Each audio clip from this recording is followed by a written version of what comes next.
Jessica Renaisen, Koaile Monaheng, Chantal Merekera and Atherton Mutombwera are the joint winners of the 2022 AANIT Prize. 5 finalists were shortlisted for the prize, which awards up to $80,000 in support of African ventures that deliver positive and social impact for some of Africa's most marginalized people. The finalists run projects in areas ranging from early childhood development to medical technology and renewable energy.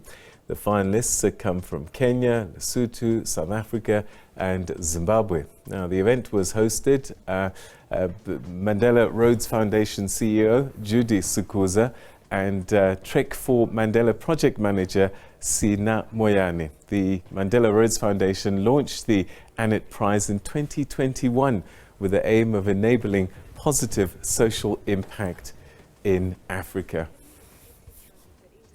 Well, we're joined by 2 of the winners now to tell us about what they've been up to and how they got to be recognized. And we're joined by Atherton Mutombwera, and who's from Hutano Diagnostics, saving lives with better, faster testing technology, and Koaile Monaheng, who represents Khantxa Energy, lighting up Lesotho's future. And they join us now via Zoom.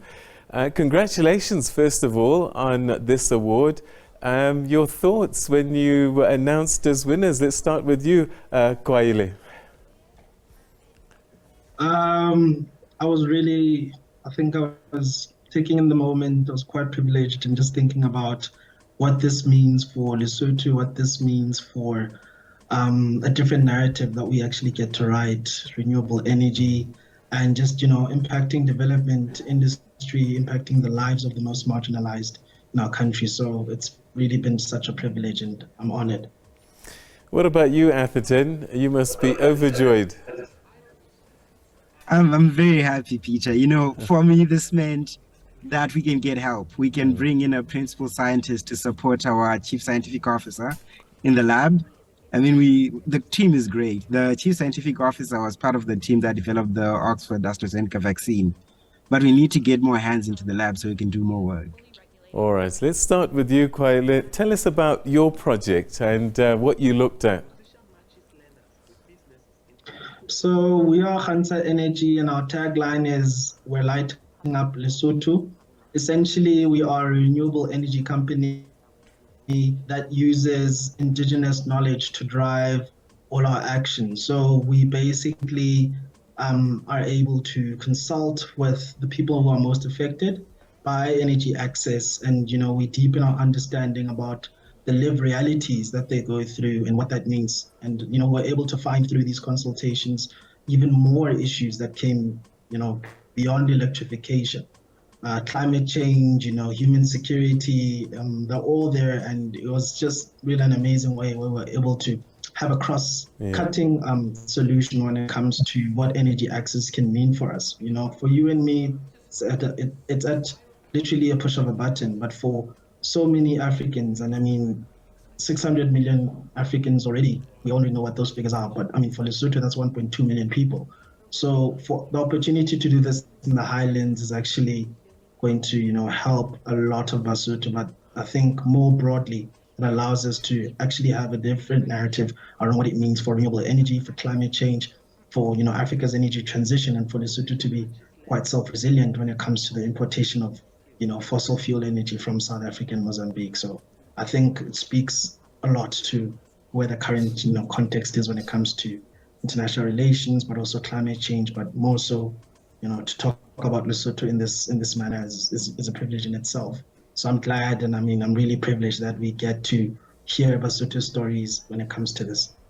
That's fascinating, and we'll chat a little bit more about that. Let's check in with Atherton and get a sense of the great work that you and your team are doing. Thank you, Peter. So there's a lot of effort and money that is going into improving healthcare delivery, both for diagnosis and treatment. So very intelligent, very smart, very passionate people are working on this. But the challenge is that it's very difficult to translate that and put it into people's homes.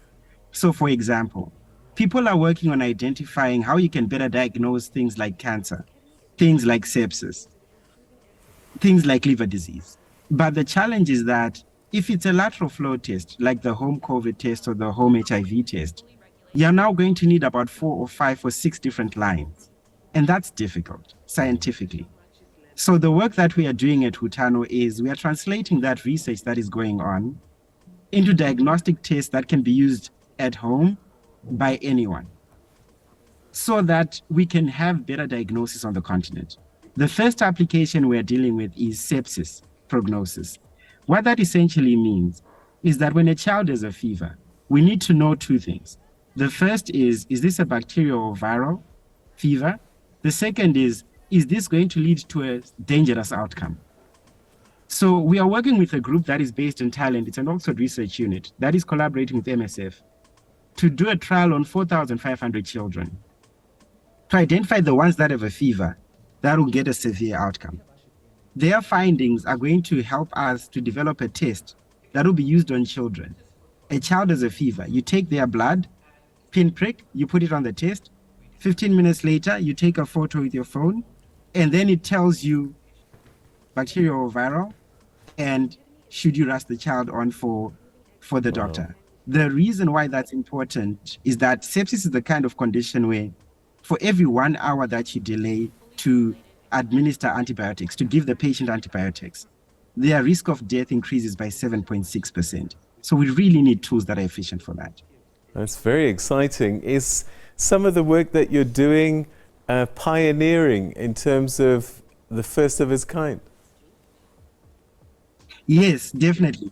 So for example, the trial that we're talking about, it is the largest trial on sepsis to date. And so the idea is to take that work that has been done, as well as it's interesting, I get very excited when you talk about the science, but in those little tests that look so simple, there are gold nanoparticles, there's DNA in there, and we are doing it in a way that is, instead of doing lines, we want to do it as a pattern that is akin to a QR code. You take a photo, it does all the different things by the phone, but we just want it to be so simple that my grandfather in Chiwota can use it and know if one of the grandchildren is not feeling well. That's fantastic. And I suppose, Koaile, all of this technology is fantastic, but energy in the most rural areas becomes another critical component to enable the work that people like Atherton are doing. 100%, I definitely do agree with that. And I think one thing that we found as Khantša Energy is that it's actually, the idea of, this leapfrog into renewables, it's quite romanticized, but we also need to take a step back and realize what that means in the African context. The already existing systems, so what does that mean about, the type of transformation? What does that mean for someone who, for the whole generation, has relied on candles for light, There needs to be ways to communicate this technology. There needs to be ways in order for us to, weave that into that culture, into that tradition. So it's actually, I would say, we're not doing anything new per se, but we're retrieving a traditional cultural belief and a traditional cultural practice that Basotho have been doing for quite a long time. One thing for us, as Basotho, we think about Selemo sa Basotho, which is something that's really important when it comes to how Basotho interact with the land. Every single month is an instruction of what to do, and with the environment, with the land, with the soil, that's already in a way climate forecasting. That's already in a way, seasonal forecasting of climate change.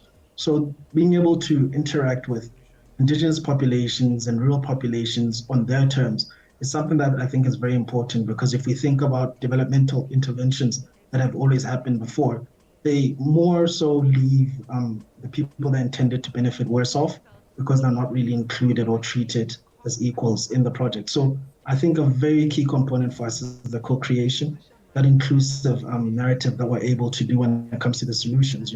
It's interesting because we've actually had 0 defaults when it comes to people being able to access this renewable energy. And that speaks volumes of how people felt heard. That speaks volumes about how people felt included. And, it's such a pioneering time when you think about what we're doing right now in the context of the Ukraine and Russian war, where we're seeing these narratives on, energy access and, When we think about where Europe is going to get their energy next, Africa seems like, the obvious choice, but we need to be quite careful. Might be another scramble for Africa in terms of energy. So what does that mean for us when it comes to the leapfrog? Africa's never been at the helm of all of these infrastructural renewable energy potential, but we know that Africa has the most potential for renewable energy. So the leapfrog narrative is still there. Africa can lead on renewable energy, and that's where we should go. I'm very, very excited, Atherton, because we often hear about the brain drain, the skills going off to America and Europe, and yet here we have homegrown solutions with skills here at home, and this is very encouraging. Are you hopeful that you can multiply more people like you to do amazing things on the continent?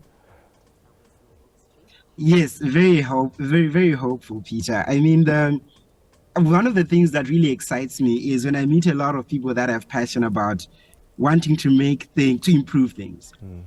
And this ranges from scientists that are already working on the projects to students who want to learn about what it is to become scientists. But one of the things that I've started to learn is that it's about identifying the piece in the process that you want to work on.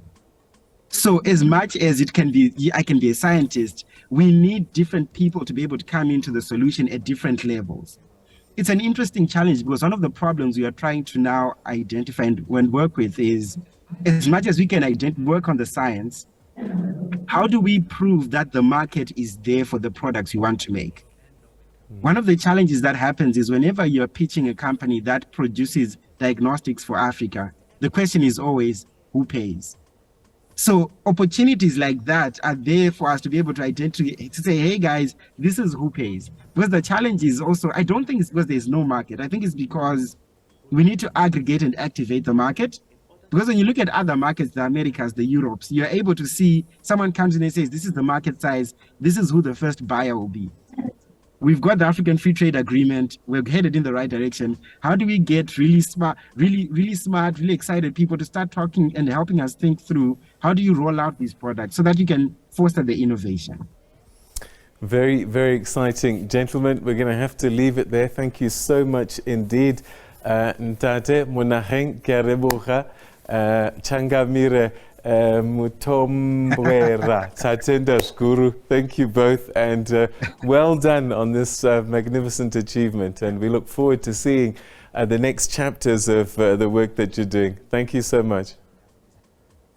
Thank you so much, Peter. Bye-bye. All right, so those are just two of the AANIT prize winners.